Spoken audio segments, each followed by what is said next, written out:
शुभ संध्या। मैं कुलदीप सर, आपका अपना YouTube चैनल लक्ष्य एकेडमी में आप तमाम लोगों का मैं भरपूर स्वागत करता हूं। और आज मैं विशेषण चैप्टर को लेकर के उपस्थित हूं। विशेषण चैप्टर जो कि सभी प्रतियोगिता परीक्षा में इससे प्रश्न आते हैं। इतना ही नहीं, प्रतियोगिता परीक्षा ही नहीं बल्कि सभी प्रकार के जैसे माध्यमिक परीक्षा, उच्च स्तरीय माध्यमिक परीक्षा 5, 6, 7, 8, 9, 10 के जो हिंदी के विषय होते हैं उसमें हिंदी के प्रश्नों में विशेषण शब्द से प्रश्न आते हैं। तो हम आज विशेषण को विस्तार रूप से पढ़ेंगे, इनके परिचय को जानेंगे, इसके भेद को जानेंगे और उदाहरण को जानेंगे, ताकि हमें विशेषण चैप्टर से किसी भी प्रकार के प्रश्न आए तो उसको हम सही तरह से हल कर सकें। चलिए हम चलते हैं विशेषण चैप्टर।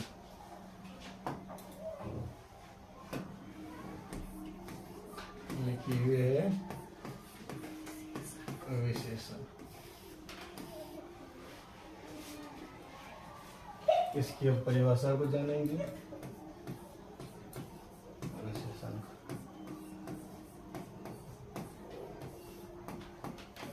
इसकी परिभाषा है जो संज्ञा या सर्वनाम की विशेषता बतलाते हैं। जो संज्ञा या सर्वनाम की विशेषता बताएं उसे विशेषण कहते हैं। जो संज्ञा या सर्वनाम की विशेषता बताए उसे विशेषण कहते हैं। हम इसको लिखते हैं जो संज्ञा या सर्वनाम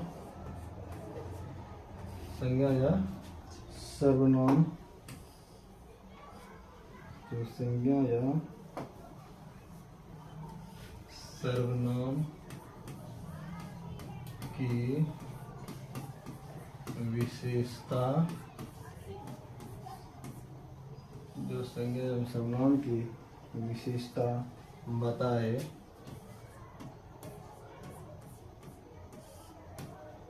उसे विशेषण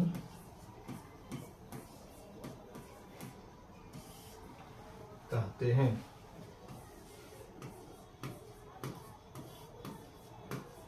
इस प्रकार हम परिभाषा को जाने। जो संज्ञा या सर्वनाम की विशेषता बताए उसे विशेषण कहते हैं। उदाहरण देते हैं। इसमें एक और बात है, जिसकी विशेषता बताई जाए, जिसकी विशेषता बताई जाए उसे विशेष कहते हैं। इस पॉइंट को भी लिखिए। जिसकी विशेषता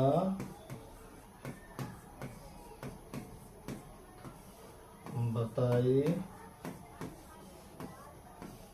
जाए उसे विशेष कहते हैं। उसे विशेष कहते हैं। यानी जिसकी विशेषता बताई जाए, यानी संज्ञा और सर्वनाम की विशेषता बताएंगे, लेकिन जिसकी विशेषता बताया जाए उसे विशेष कहते हैं। अब विशेषण के भेद पढ़ते हैं। लेते हैं विशेषण के भेद।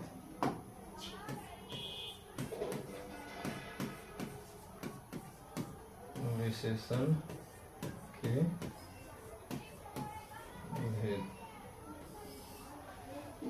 हम लोग जानते हैं कि विशेषण के 4 भेद होते हैं। विशेषण के 4 भेद हैं, याद रखेंगे। विशेषण के 4 भेद होते हैं। पहला है सार्वनामिक विशेषण। सार्वनामिक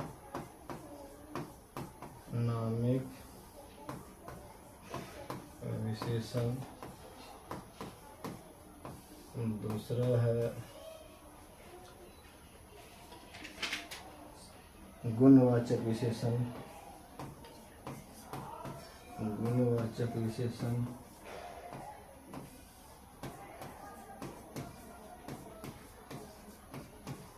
गुणवाचक विशेषण। और तीसरा है संख्यावाचक विशेषण।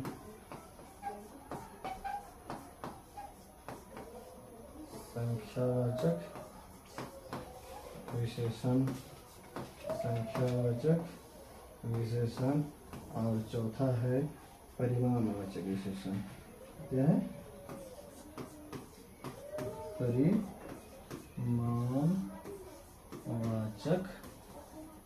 विशेषण।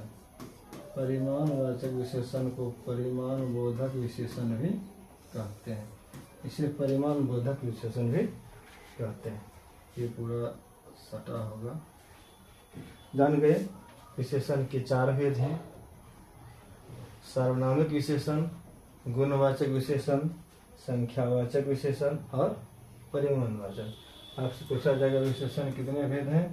कह सकते हैं विशेषण के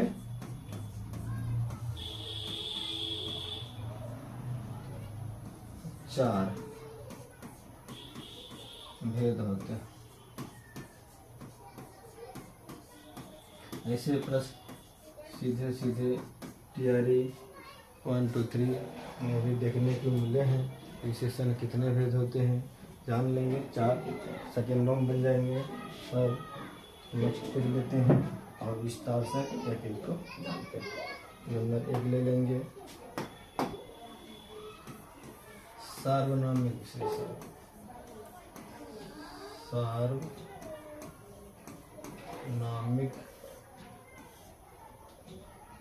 विशेषण, सार्वनामिक विशेषण। इसकी परिभाषा लेंगे। सार्वनामिक विशेषण की परिभाषा लेंगे। गुणवाचक और निजवाचक सर्वनाम, पुरुषवाचक और निजवाचक। कहते हैं पुरुषवाचक और निजवाचक सर्वनाम, गुणवाचक और पुरुषवाचक,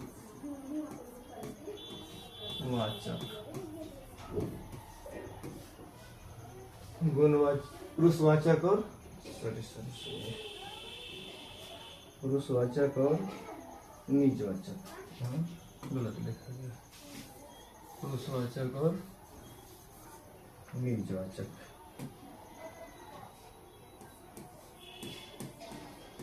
पुरुषवाचक और निजवाचक। पुरुषवाचक और निजवाचक सर्वनाम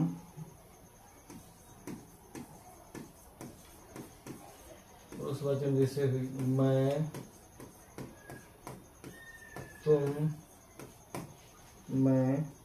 तुम, या इसको तू भी कहते हैं। मैं, तुम और वह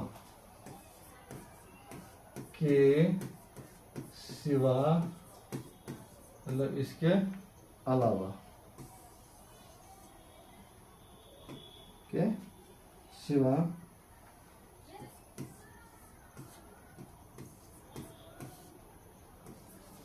अन्य सर्वनाम,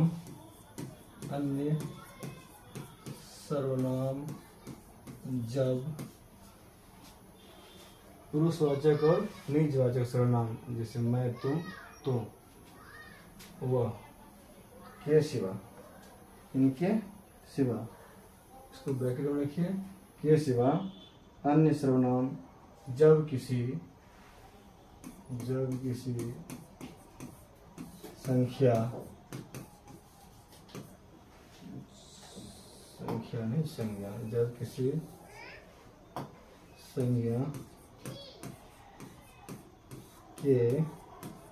किसी संज्ञा के पहले आते हैं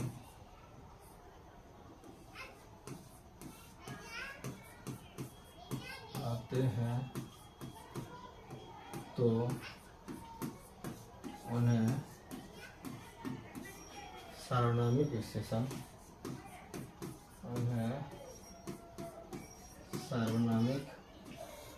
विशेषण कहते हैं।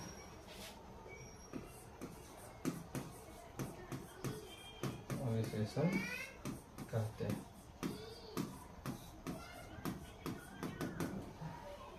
ये बहुत ही समझने की चीज़ है।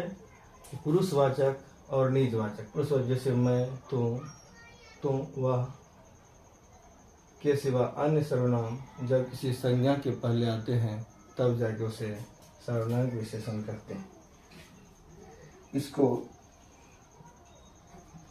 उदाहरण के रूप में लेते हैं, जैसे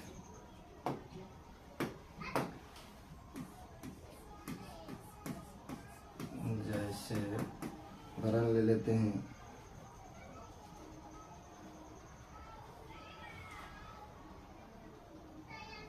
जैसे यह घोड़ा अच्छा है। घोड़ा एक नाम हो गया अर्थात संज्ञा है, इसके पहले यह शब्द आया, यह जो है पुरुषवाचक सर्वनाम है, तो यह घोड़ा अच्छा है, यानी घोड़ा की विशेषता बतलाता है। इसी प्रकार वह नौकर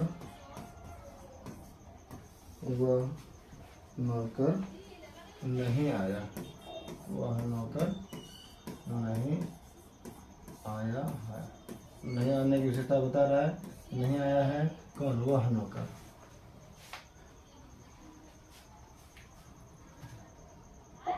मैं एक शिक्षित व्यक्ति हूँ, लिख सकते हैं। मैं विशेषता बताता है एक शिक्षित व्यक्ति की, अर्थात मैं जो है क्या हो गया? सार्वनामिक विशेषण। इसको मुख्य रूप से दो भागों में बांटा गया।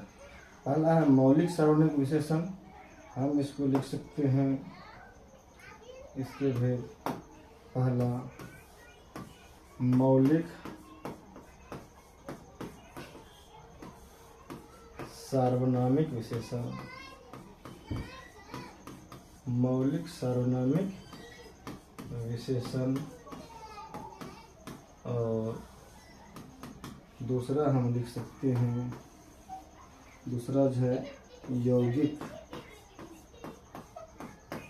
दूसरा है यौगिक सार्वनामिक,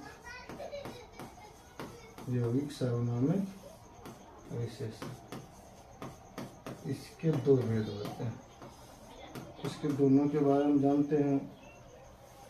मौलिक सार्वनामिक विशेषण जो है जो बिना रूपांतर के संज्ञा के पहले आता है, यानी किसी प्रकार रूपांतर नहीं होता है लेकिन संज्ञा के पहले आते हैं, उसको मौलिक सार्वनामिक विशेषण कहते हैं। लिखी हुई है जो बिना रूपांतर के संज्ञा के पहले आता है, उसको कहते हैं मौलिक सार्वनामिक विशेषण। जैसे हम उदाहरण देते हैं, उदाहरण से ही आप समझ जाएंगे। जैसे यह घर, ये मौलिक विशेषण हो गया। वह लड़का, वह लड़का, वह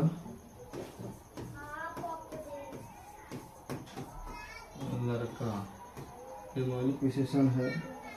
कोई नौकर, कोई नौकर,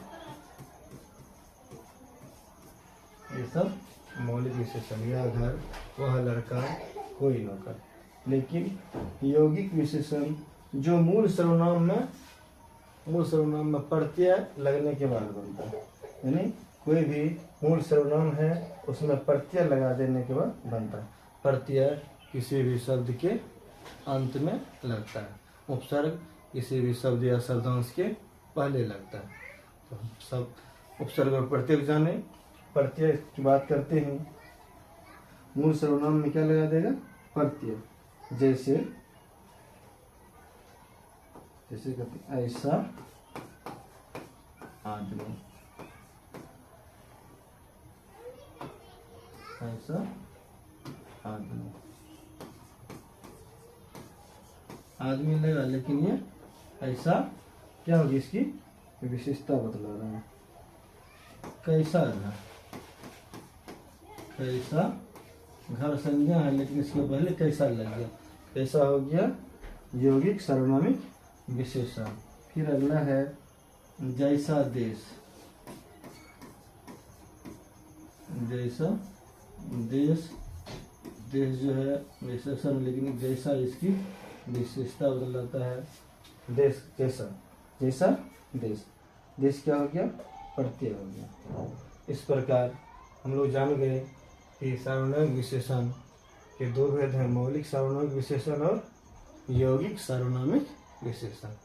और सार्वनामिक विशेषण की परिभाषा को भी जाने। पुरुषवाचक और निजवाचक सर्वनाम के सिवा अन्य सर्वनाम जब किसी संज्ञा के पहले आता है तो उन्हें सार्वनामिक विशेषण कहते हैं। अब हम अगला विशेषण पढ़ते हैं और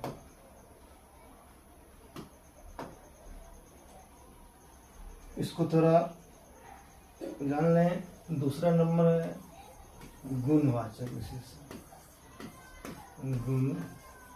गुणवाचक विशेषण, ये गुणवाचक विशेषण, ये गुणवाचक विशेषण है। जिस शब्द से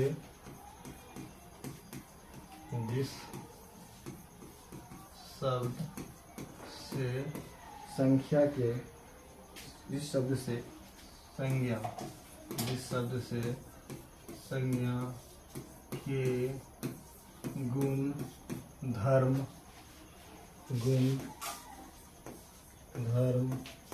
स्वभाव, जिस शब्द से संज्ञा के गुण, धर्म, स्वभाव आदि लक्षित हो,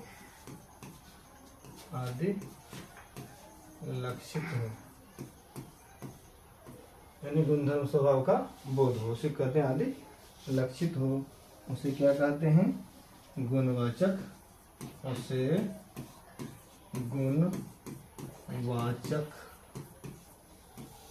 गुणवाचक विशेषण कहते हैं। उसे गुणवाचक विशेषण कहते हैं। ध्यान गए, जिस शब्द से संज्ञा के गुण, धर्म, स्वभाव आदि लक्षित हो उसे गुणवाचक विशेषण कहते हैं। विशेषण में गुणवाचक संख्या, यानी गुणवाचक विशेषण की संख्या सबसे ज्यादा होती है। विशेषण में गुणवाचक विशेषण में कहते हैं गुणवाचक की संख्या सबसे ज्यादा होती है। ये महत्वपूर्ण पद है, लिख सकते हैं कि इसको लाल पेन से लिखते हैं। विशेषणों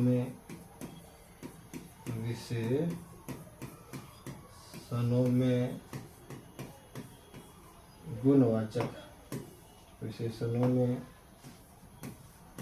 गुणवाचक की संख्या सबसे अधिक होती है, ये जान गए। विशेषण में गुणवाचकों की संख्या सबसे अधिक होती है। इनके कई रूप हैं, यानी कि हम काल, स्थान, आकार, रंग, भेद, दशा, गुण के आधार पर इसको अलग अलग प्रकार से समझ सकते हैं। सबसे पहले जैसे मान लीजिए हम समझें कि इसको हम काल के आधार पर समझें। काल के अलावा है स्थान, आकार, रंग, दशा,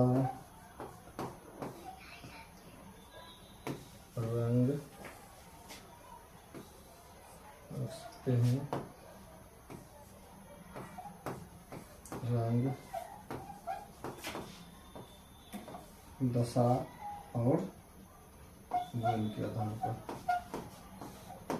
यानी ये सब तमाम आधार पर हम एक गुणवाचक विशेषण को जानेंगे। जैसे काल के आधार पर, जैसे नया, पुराना,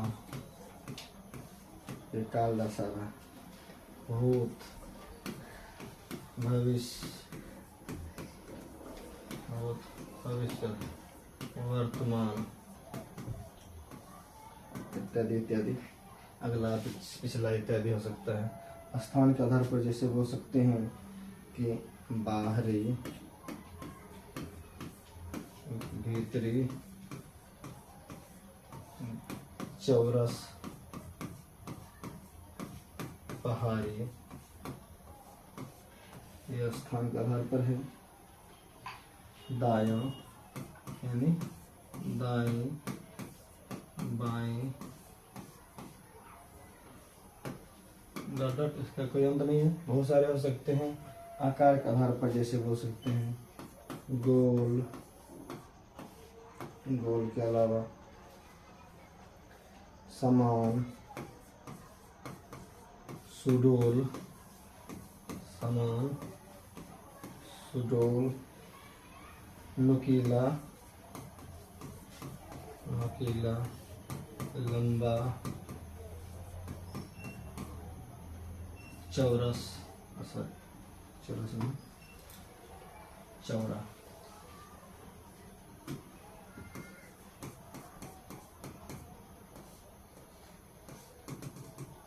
ये बहुत सारी इसकी संख्या है। अब रंग के आधार पर जैसे कि अनेक रंग हो गया, लाल, पीला, काला, उजला, हरा,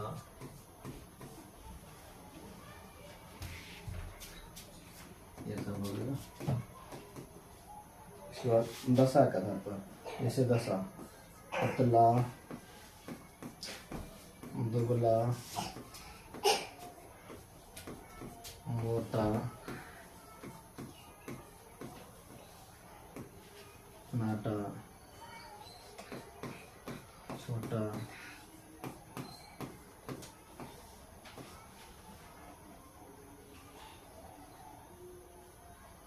इसके अलावा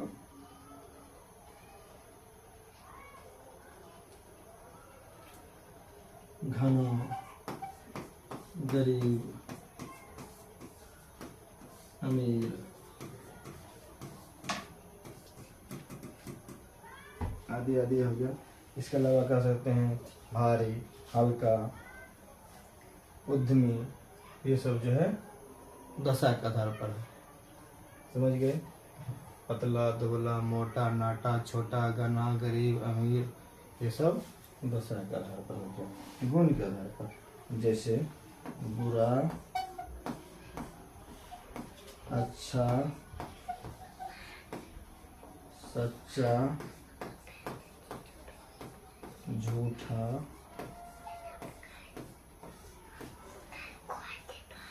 पापी, दानी, न्याय आदि, ये सब विशेषणों में गुणवाचक विशेषण के उदाहरण है। ये काल, स्थान, आकार, रंग, दशा, गुण के आधार पर हम इसे समझने का भरपूर प्रयास किया। अब आप लोगों को इसमें दिक्कत नहीं होनी चाहिए, इसीलिए मेरे चैनल से आप जुड़ करके इसका लाभ उठाएं और मेरे चैनल को अपने साथियों को भी शेयर करें, लाइक करें, सब्सक्राइब करें, कमेंट सेक्शन में जाके कमेंट करें, ताकि मैं आप लोगों को बेहतर से बेहतर ढंग से अच्छे तरह से लाभ पहुंचा सकें। आगे लेते हैं नेक्स्ट पेज और अगला है, लेते हैं संख्यावाचक विशेषण। नंबर 3 में होगी संख्यावाचक विशेषण। इसे समझना बहुत ही आसान है। संख्यावाचक विशेषण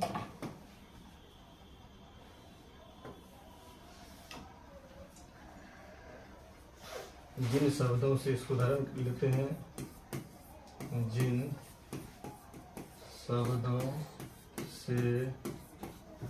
शब्दों से संज्ञा या सर्वनाम की, जिन शब्दों से संज्ञा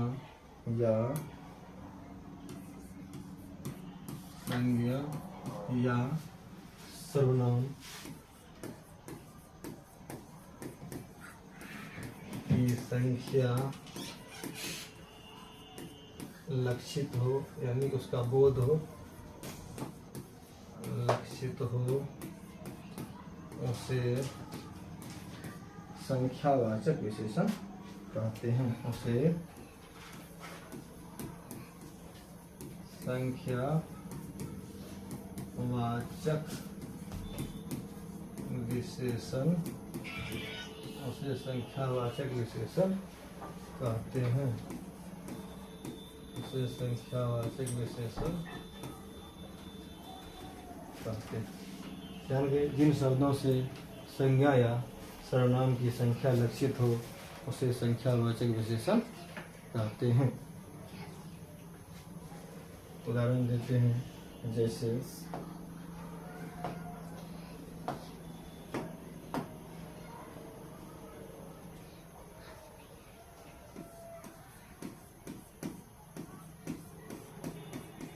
कुछ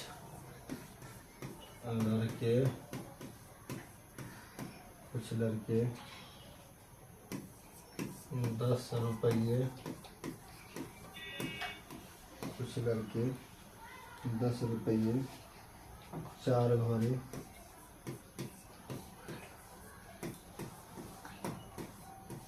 28 दिन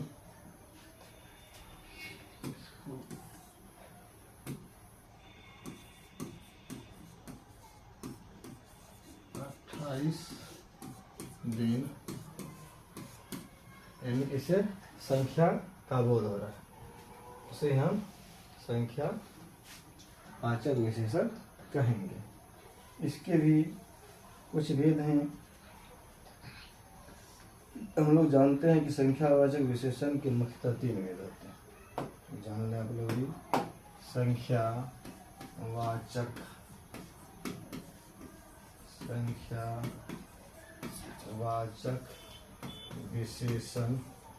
संख्यावाचक विशेषण के 3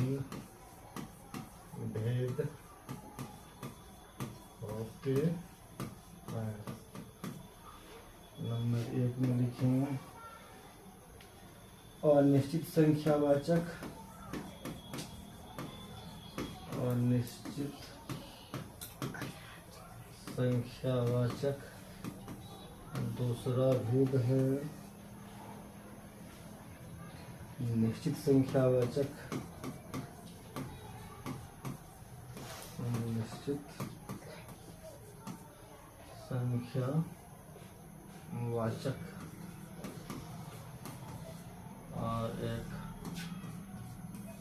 तीसरा भेद है परिमाणबोधक,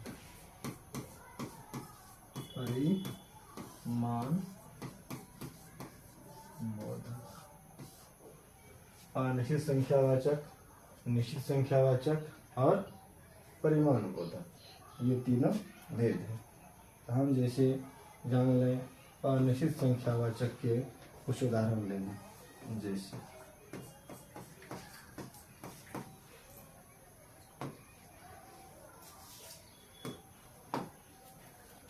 अनिश्चित जैसे हो गया कि कुछ लोग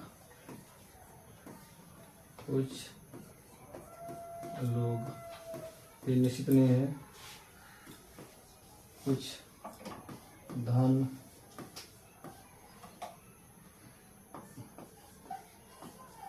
कुछ घोड़े, ये अनिश्चित हो गया। या कह सकते हैं सब लोग मतलब कोई निश्चित नहीं कितना लोग। उसी प्रकार हम निश्चित वाचक संख्या के बारे में जानेंगे। यहाँ स्पष्ट हो जाएगा कि कितनी संख्या, जैसे कह सकते हैं कि 5 लड़का, 5 लड़का 25 रुपया, 25 रुपया 10 दिन,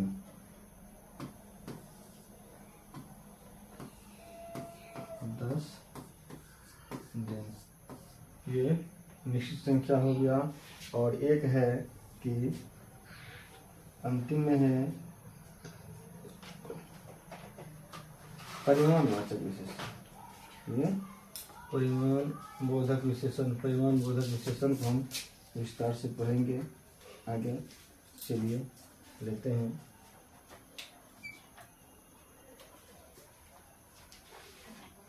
नेक्स्ट पेज ले लेते हैं।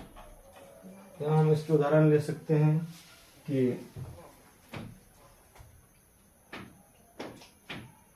सवा सेर, कहते हैं ना, सवा सेर दूध दीजिए, आधा कीजिए, बोलते हैं हम लोग आधा किलोग्राम, आधा किलोग्राम। अब हम अगला पेज लेते हैं और चलते हैं परिमाणवाचक की ओर।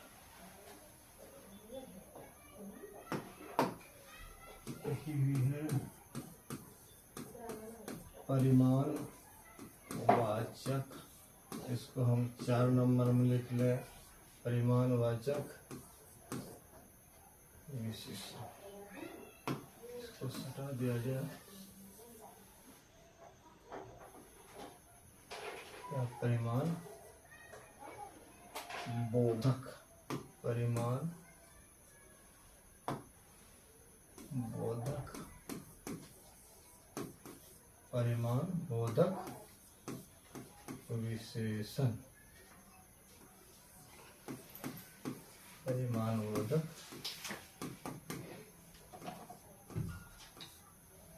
विशेषण। हम लोग परिमाण बोधक विशेषण को पढ़ेंगे। इसकी परिभाषा है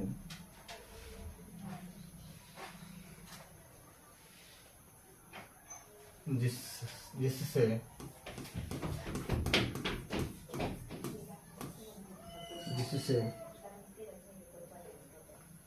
किसी वस्तु की, जिससे किसी वस्तु, जिससे किसी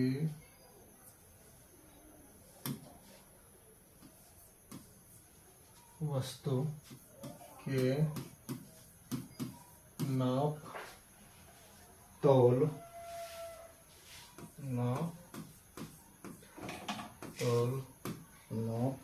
इससे किसी वस्तु के नाप तौल, जिससे किसी वस्तु के नाप तौल का बोध हो,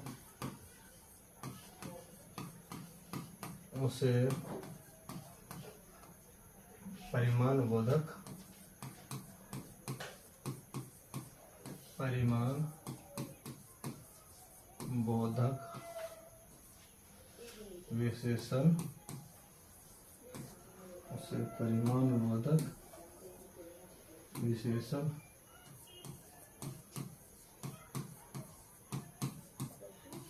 कहते हैं। उसे परिमाण बोधक विशेषण कहते हैं। जैसे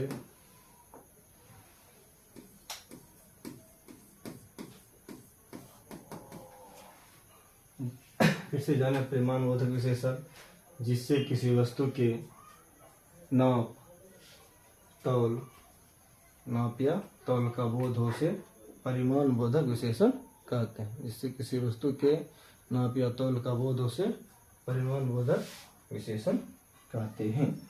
जैसे सेर दूध शेर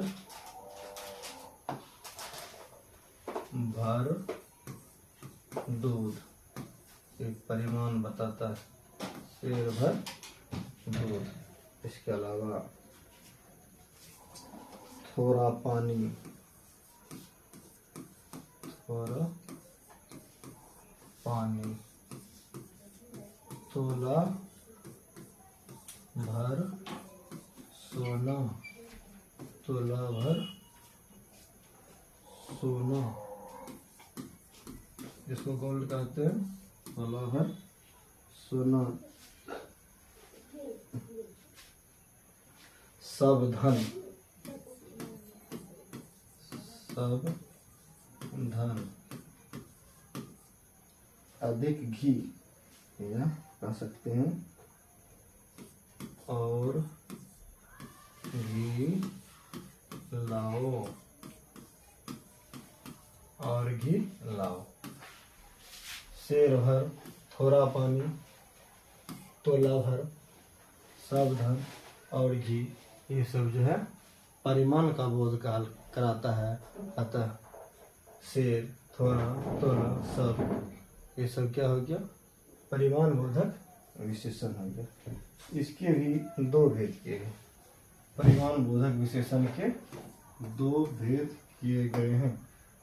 परिमाण बोधक विशेषण के दो भेद किए गए हैं। परिमाण बोधक विशेषण के दो भेद होते हैं।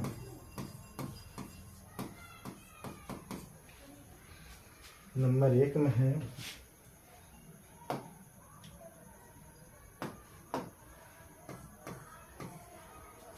निश्चित परिमाण, निश्चित परिमाण बोधक, निश्चित परिमाण बोधक, और दूसरा है अनिश्चित, अनिश्चित परिमाण बोधक, अनिश्चित परिमाण बोधक। इसको एक पेन मिला दीजिए और यहाँ विशेषण लिख सकते हैं।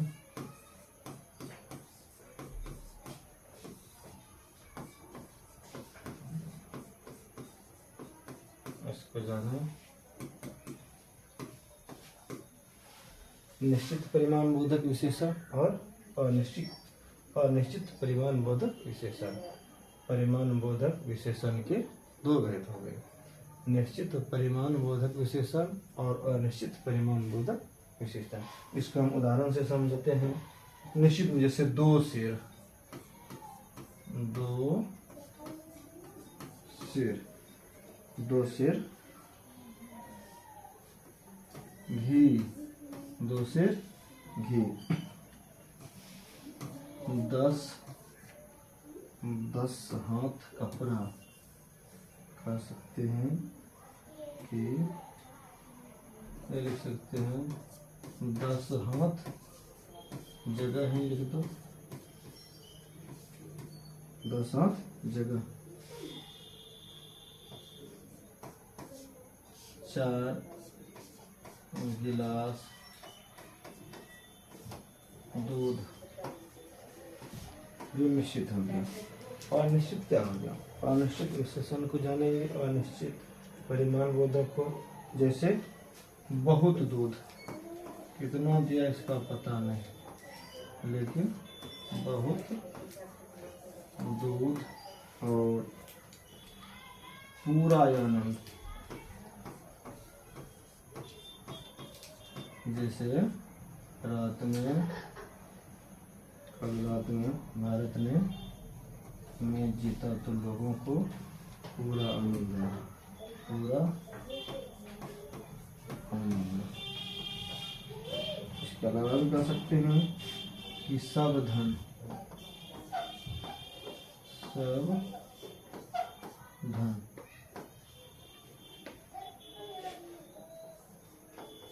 सब लोग, सब लोग, ये कह सकते हैं सब लोग। इस प्रकार हम लोगों ने आज विशेषण को अच्छे ढंग से जाने, समझे और इसका भरपूर फायदा उठाएंगे। इसको बार बार दोहराएंगे, अच्छी तरह से समझ लेंगे ताकि आपके जीवन में उतर जाए और विशेषण से संबंधित कोई भी प्रश्न पूछा जाए इसका सही सही जवाब दे पाएंगे। आज के लिए इतना ही, धन्यवाद।